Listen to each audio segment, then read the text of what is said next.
With her fate sealed, the master chose her path long ago, and trying to convince her to live would betray her final wish. Despite the pain and chains binding him, he knows that running from her wish means he could never face her again. Determined not to cause his master more pain, he steels himself and charges at the monstrous dragon, clashing weapons with fierce resolve. The weight of his promise burns in his eyes as he fights to protect the one he cannot abandon. Luffy, battered and bloodied, locks eyes with the swirling five-colored light, his fierce determination undiminished despite the wounds covering his body. The roar of the dragon echoes as the battle reaches a critical moment, the mysterious light promising a turning point.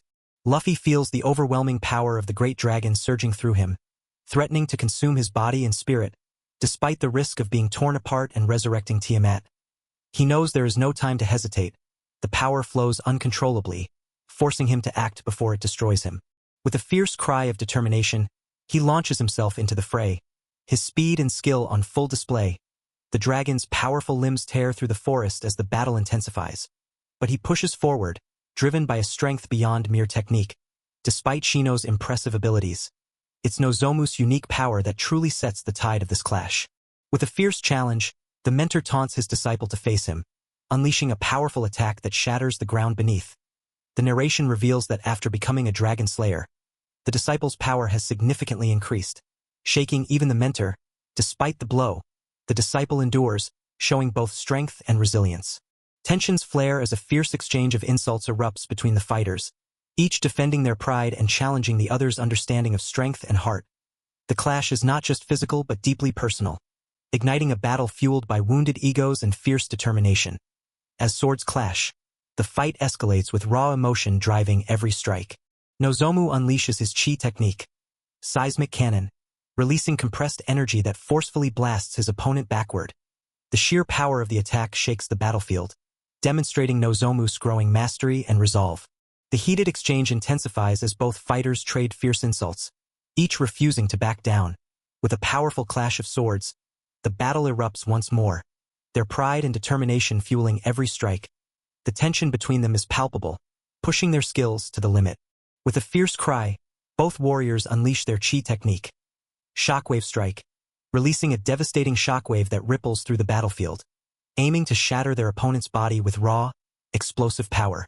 The explosive clash sends debris flying as both fighters unleash their full power. With fierce determination, one warrior taunts, "Know your master's power," while the other defiantly vows, "I'll surpass you, you criminal." The battle's intensity is underscored by a reminder that ritual magic stems from the divine forces of gods and spirits. Ritual martial arts combine dance and combat, transforming specific kata movements into a sacred ritual that channels magical energy. This fusion acts as a prayer to the gods, turning surrounding magical forces into powerful ritual magic. The technique culminates in the cycle of rebirth, unleashing a divine force through precise, dance-like attacks. As the warriors dance, the surrounding magical energies infuse their bodies, amplifying their strength with each precise movement.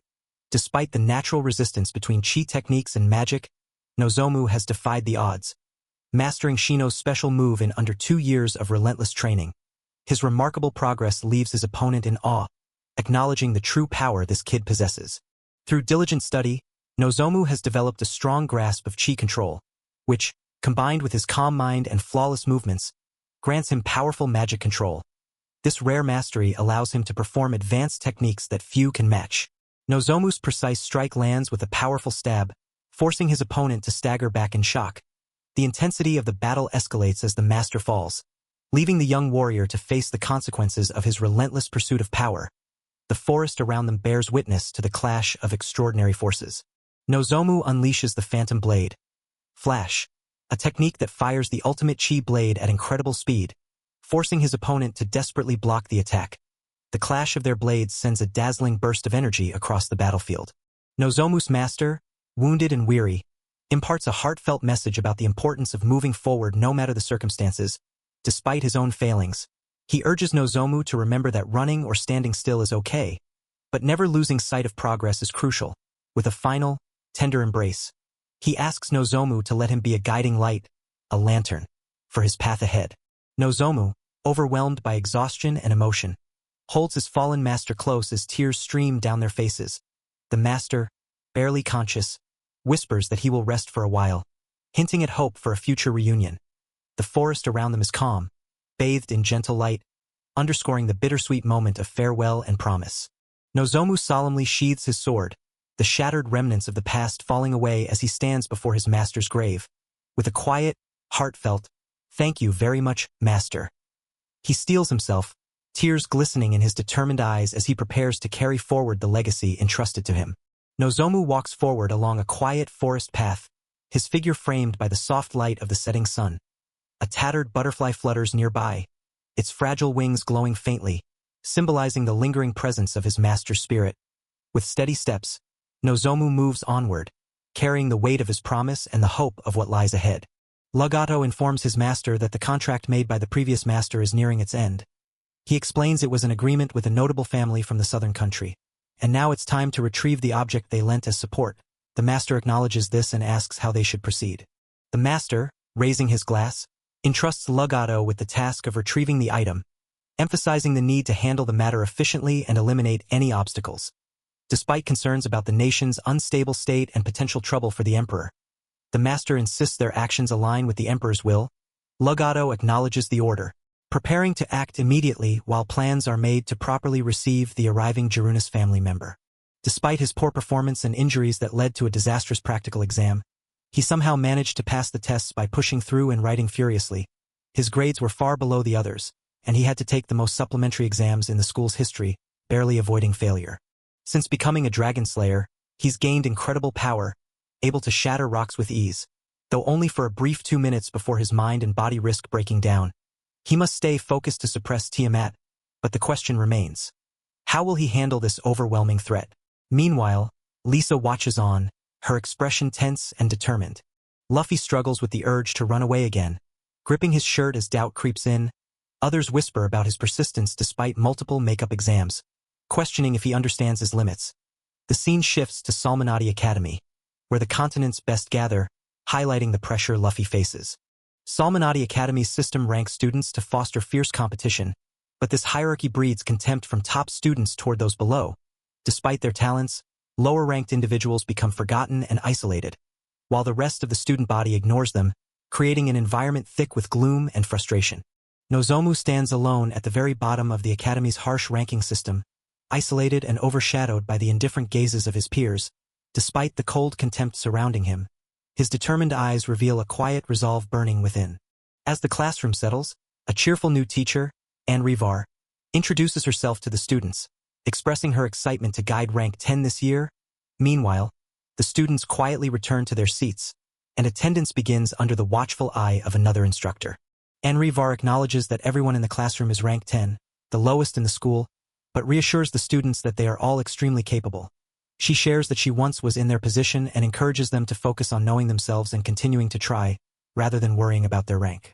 As the new school year officially begins, the instructor calls out the first student's name, prompting a nervous response.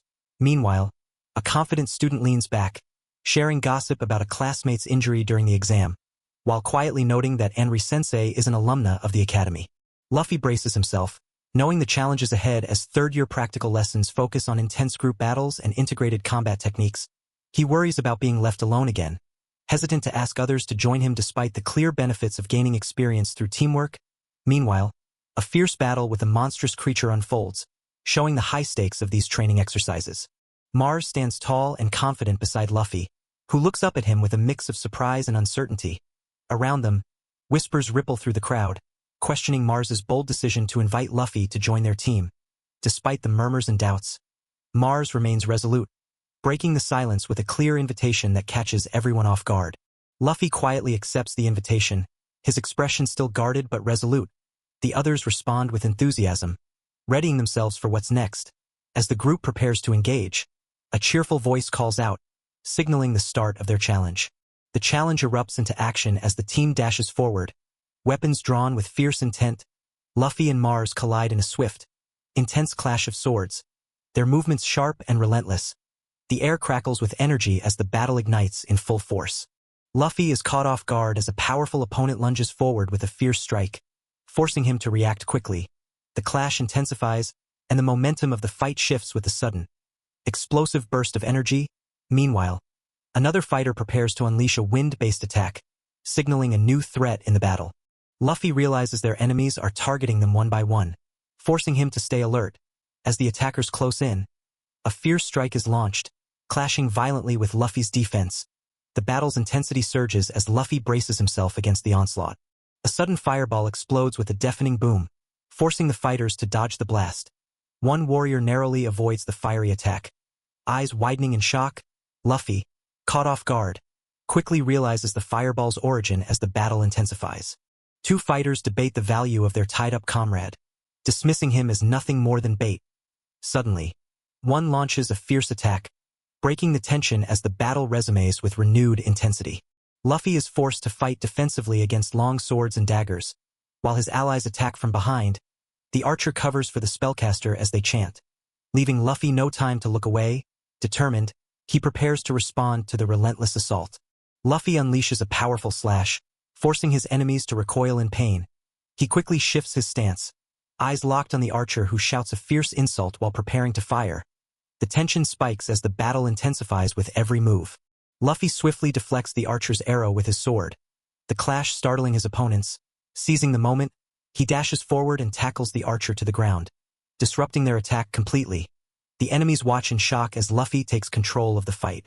Luffy's sharp gaze catches a sudden movement, sending a shiver down his spine. Two enemies charge at him with blades drawn, forcing his allies to react quickly. The tension spikes as everyone braces for the next clash. With a swift strike, the swordsman dispatches the charging enemies before they can land a blow. Luffy watches in awe, realizing he narrowly avoided a deadly attack by using his flash step technique. The battle's intensity sharpens as the fighters prepare for what's next. The tension skyrockets as the central figure locks eyes with an unyielding glare, his presence commanding absolute attention. Behind him, his comrades show a mix of fear and disbelief, clearly shaken by the intensity radiating from their leader. The atmosphere thickens with anticipation, signaling a pivotal moment is about to unfold. The protagonist reflects on Mars' distinct attitude, realizing it was evident from the moment he was invited to join the party. Meanwhile, Mars' cronies receive a stern lecture and are tasked with cleaning the training area, highlighting the leader's changed demeanor. As Mars walks away, it's clear he is transformed into someone different from before. Luffy observes Mars' impressive fighting skills, noting how he expertly exploits his opponent's blind spots and evades surprise attacks with ease. Despite being the Academy's black sheep and not meeting guild requirements, Mars has clearly been training alone in the forest. Determined to understand Mars better, Luffy resolves to find out the truth for himself. Since leaving the dorms, he's felt eyes on him, a presence that lingers even in the busy streets. Though he hopes the forest might offer escape, a growing unease gnaws at him. Has someone discovered his secret as a dragon slayer? Luffy weighs the risk of shaking off his followers, knowing it could bring trouble if they trail him to the master's cabin. Determined to uncover the truth himself, he decides to investigate quietly. The scene shifts to the quiet streets and the town sprawling beneath the looming walls, hinting at the isolation of his destination. Luffy stands alone before the towering walls, his resolve hardening as the weight of the moment settles in. His eyes sharpen, catching the unmistakable presence closing in on him. The sudden realization hits, he's been found. Luffy confronts the figure trailing him, demanding to know their intentions. Calm but wary, he admits he simply wants to uncover the truth behind the pursuit. Suddenly, the tension erupts as both prepare to clash, weapons drawn in a swift, decisive motion. Their swords clash fiercely, sparks flying as the battle ignites with explosive force. Luffy demands answers, confused and frustrated by the sudden aggression. The other fighter remains composed, insisting he only wants to question Luffy, leaving the true motive shrouded in tension. Luffy analyzes his opponent's technique, noting the precision and control behind each powerful swing. Despite the heavy weapon, the attacker moves with surprising smoothness, delivering consecutive strikes without losing momentum. The intensity of their duel escalates as Luffy braces himself against the relentless assault. Luffy seizes an opening and delivers a powerful kick that sends his opponent crashing into the ground with a heavy impact. The attacker grimaces in pain, struggling to maintain balance as the tension spikes. Luffy's determined gaze sharpens, readying himself for the next move in this fierce confrontation. Luffy quickly senses an incoming strike and braces himself as wind energy gathers around his fist. With a fierce roar, he unleashes a powerful wind elemental technique, amplifying the force of his punch. The attack hurtles toward his opponent with overwhelming strength, ready to break through defenses. Luffy releases a controlled gust of wind, using it to slide swiftly across the ground and close the distance. His opponent remains steady, eyes locked in, prepared for the next exchange, despite Luffy's strength and chi. His opponent's superior sword technique allows him to dodge and parry with precision, nearly turning the tide back against Luffy. Luffy reflects deeply, captivated by how his opponent has reached such a high level despite being restrained by ability suppression. He feels a strong desire to uncover the secret, believing it could make him much stronger. As his eyes narrow in determination, he steels himself for what lies ahead. Luffy apologizes for his sudden attack and asks how his opponent learned such advanced katana techniques. The opponent confirms he means the katana techniques and reveals he had a teacher since his first year. Having studied under her the entire time, Luffy then asks if he can meet this teacher.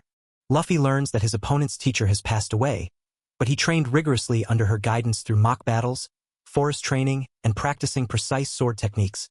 Despite the harshness of the training, it shaped his exceptional skill, judgment, and battle instincts.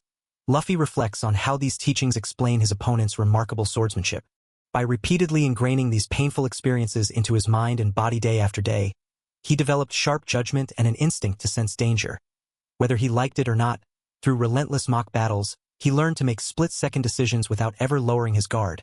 He constantly maneuvers to avoid being surrounded, turning fights into one-on-one duels, and has adapted to facing monsters that hunt in packs.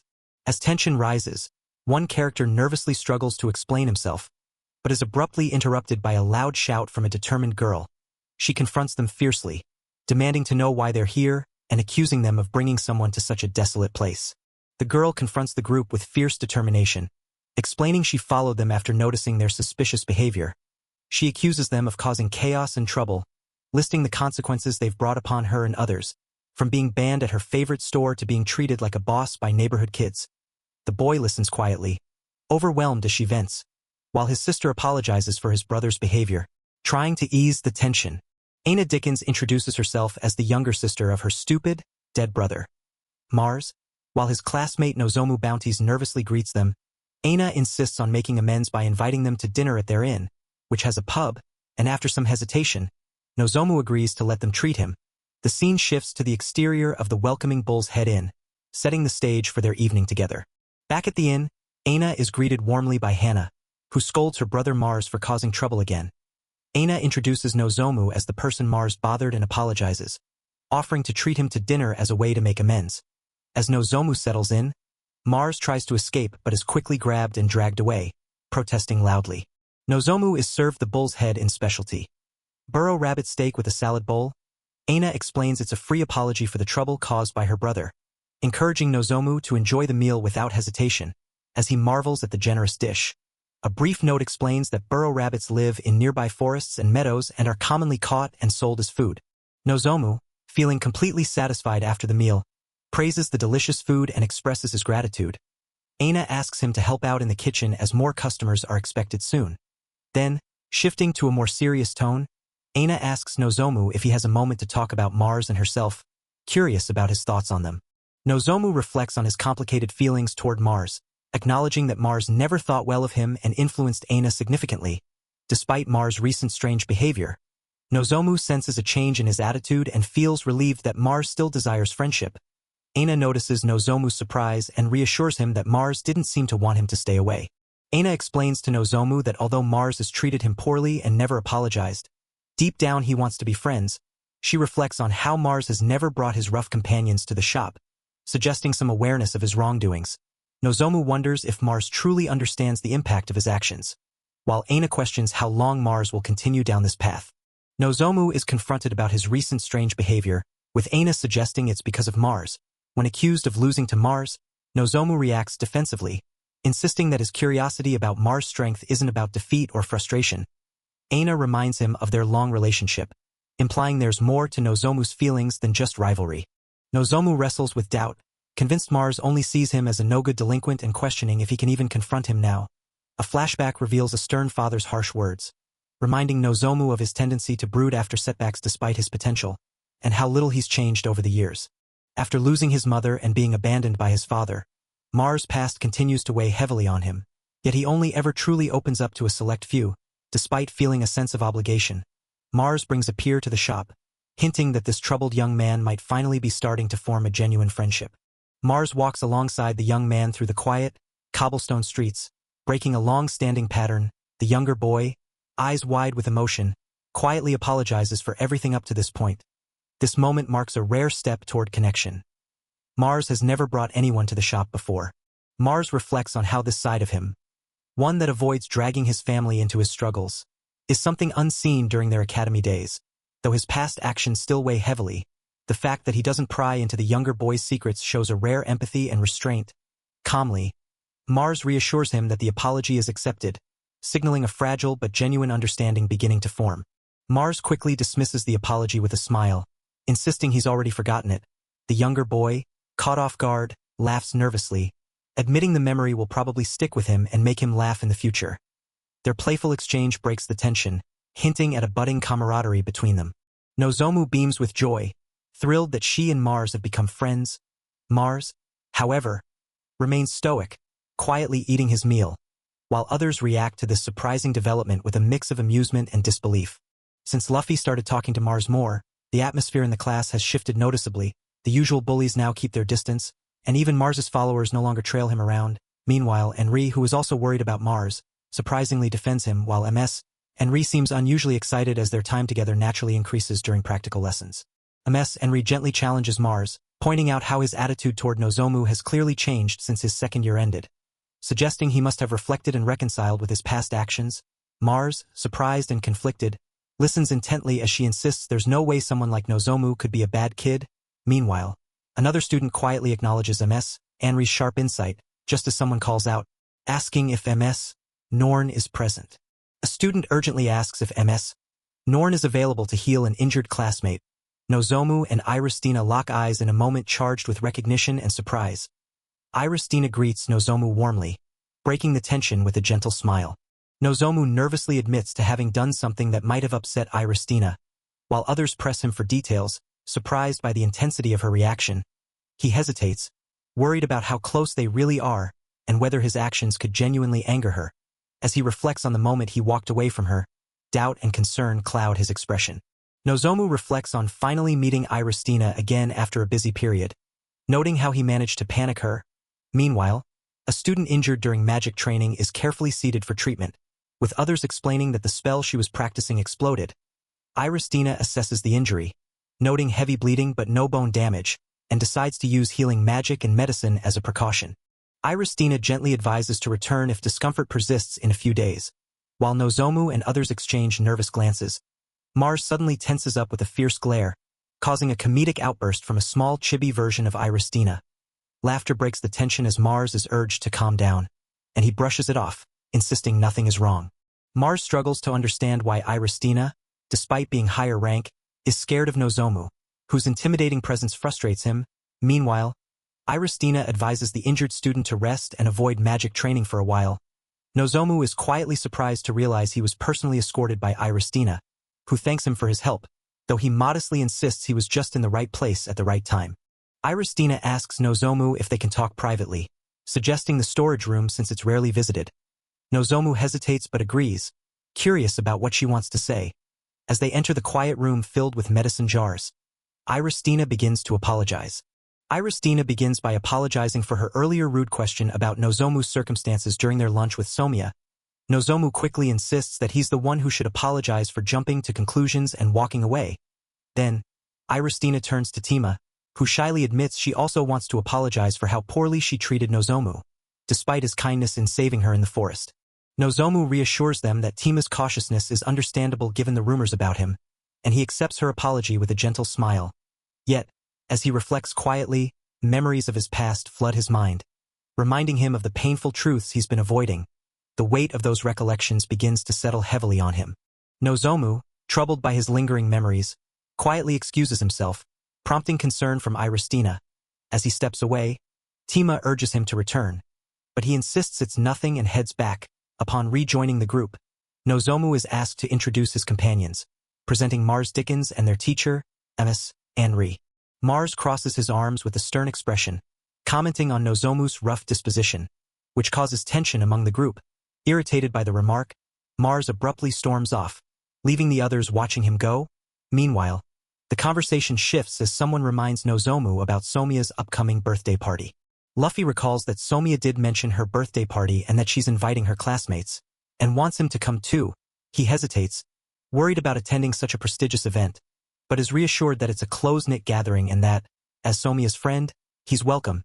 Encouraged by this, Luffy agrees to attend, imagining how happy Somiya will be. When asked if he'll attend Somiya's birthday party, Mars reacts with shock and disbelief, questioning the idea intensely. The others express surprise, and one points out that Mars is Nozomu's friend. So an invitation shouldn't be unusual.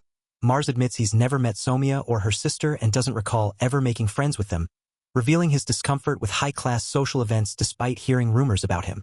Mars reflects on his brief interactions with Nozomu, acknowledging that while Nozomu's personality might cause trouble, there's more beneath the surface. Despite appearing nasty and rude, Nozomu is seen as a reasonable person, making their lunchtime companionship an unexpected but genuine connection. Mars's expression hardens as he processes this insight. She calmly compares him to a lonely stray dog, saying he's easy to understand. Despite his sharp retort, she insists that attending the party is inevitable given her birth circumstances and offers him the best treatment as a host, even teasing about the food. Nozomu firmly refuses to attend the party, his frustration clear as he calls out his decision.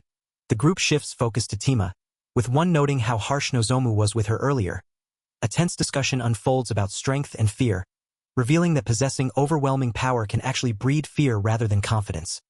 Mars explains that Tima's immense magical power is precisely why others feel intimidated by her. She suggests that Tima's intimidating power might stem from difficult experiences in her past.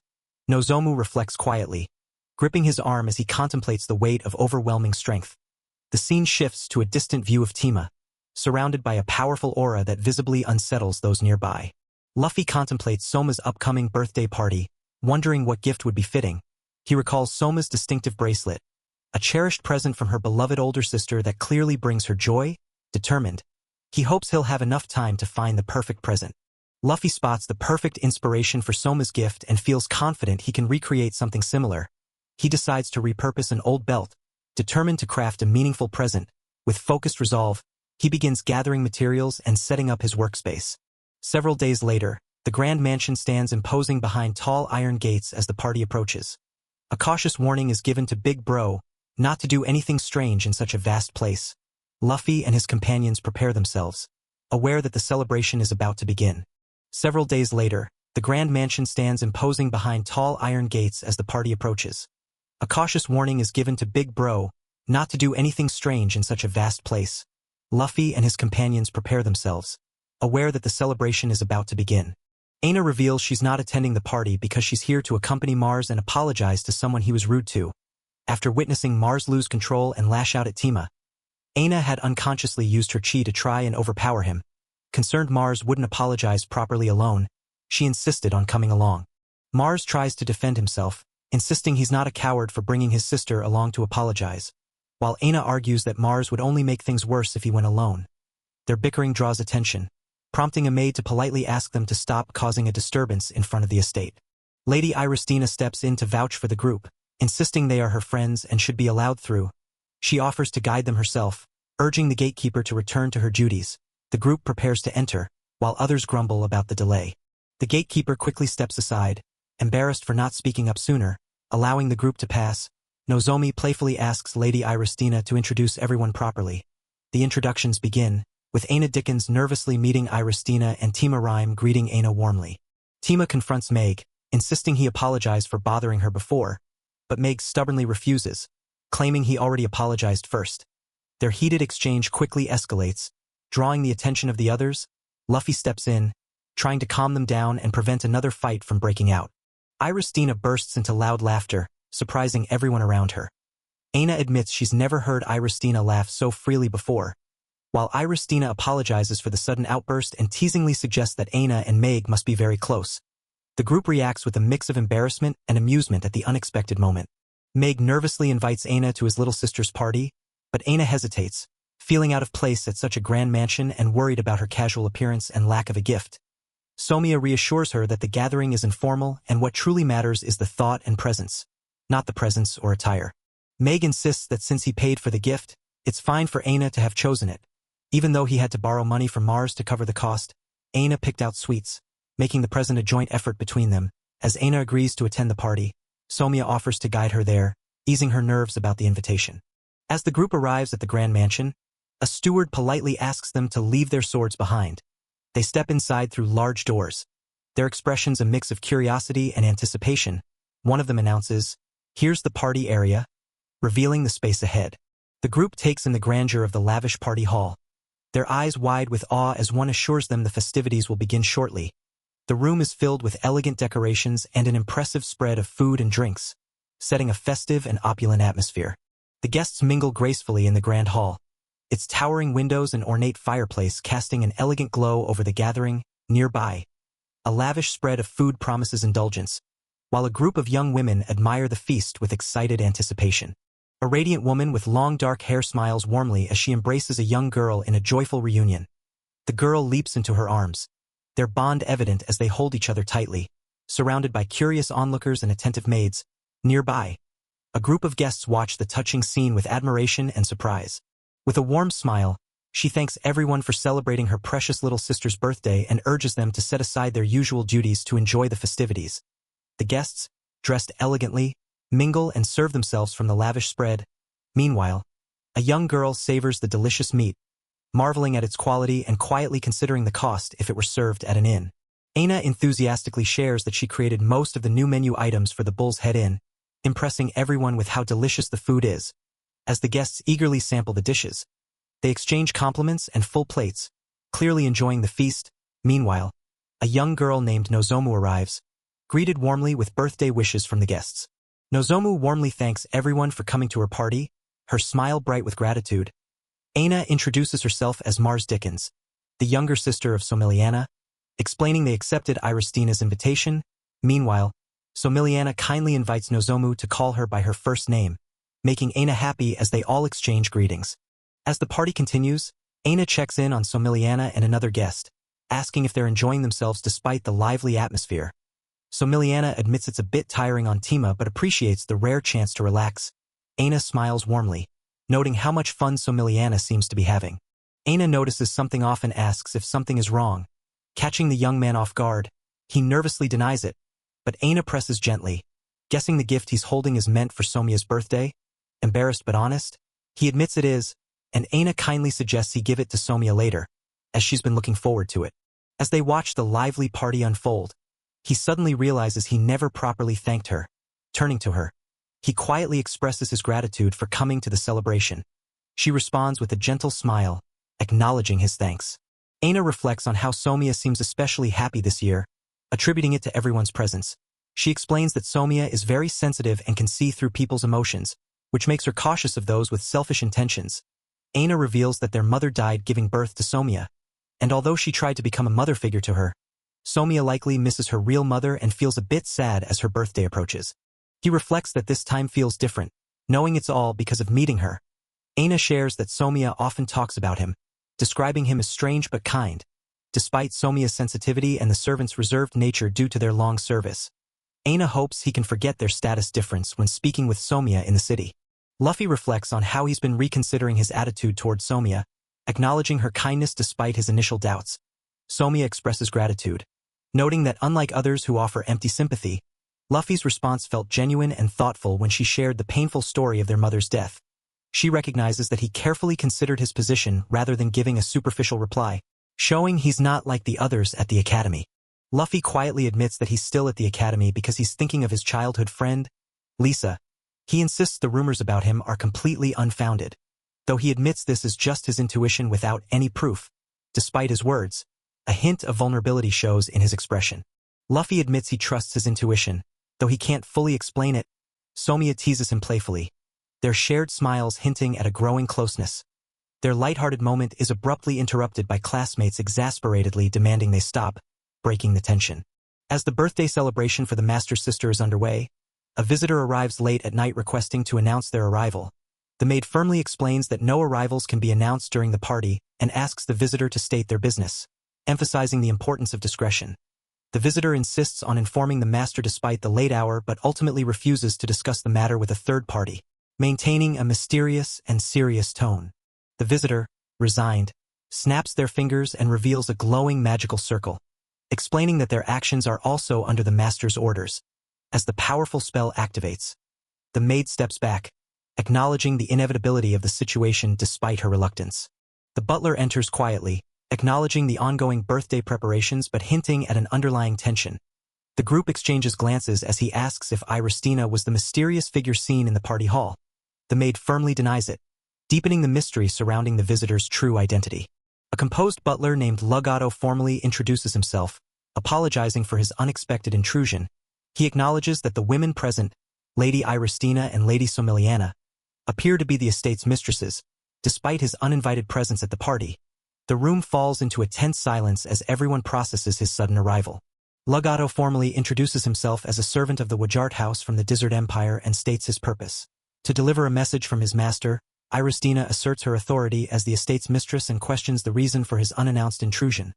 Lugato acknowledges the rudeness of his arrival but requests to speak privately with Iristina and Somiliana, prompting a tense exchange about permission and protocol.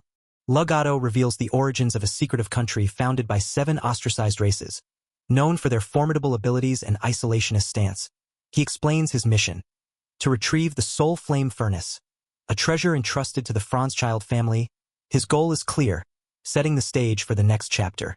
They explain that the Soul Flame Furnace is a treasure that captures a person's soul, allowing its power to be used by others, and that it originally belonged to the Wajart family.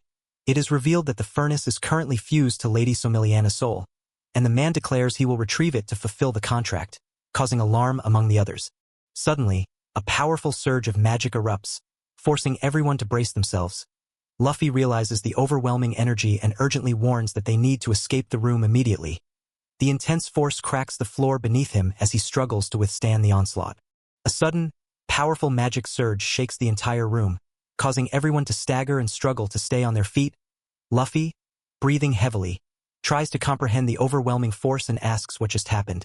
He deduces its likely barrier magic with a strong hypnotic suggestion affecting everyone except the intended target, and wonders if the entire Franzchild manor is covered by this magic circle. The man apologizes for his violent actions but insists that to retrieve the treasure, he must remove Lady Somiliana's soul. He explains that 300 years ago, the Franzchild family head made a contract with the Wajart family, involving a magical tool called the Soul Flame Furnace. He then presents the contract as proof, revealing the Wajart family's historic involvement in resolving the Franzchild family's problem. The man explains that the Wajart family lends their magic tools to the Franzchild family in exchange for immense wealth, with the tools to be returned after a set period. As proof of the agreement, an oath bracelet is kept by the Franzchild family, summoning a familiar to retrieve the tools once the contract ends. He reveals that the soul of Lady Somiliana, fused with the magic tool, will be removed and she will die as part of the retrieval process, before declaring he will now execute the contract. As the ominous familiar appears, the girl desperately yells for it to stop, but the oath bracelet suddenly slips from her wrist on its own.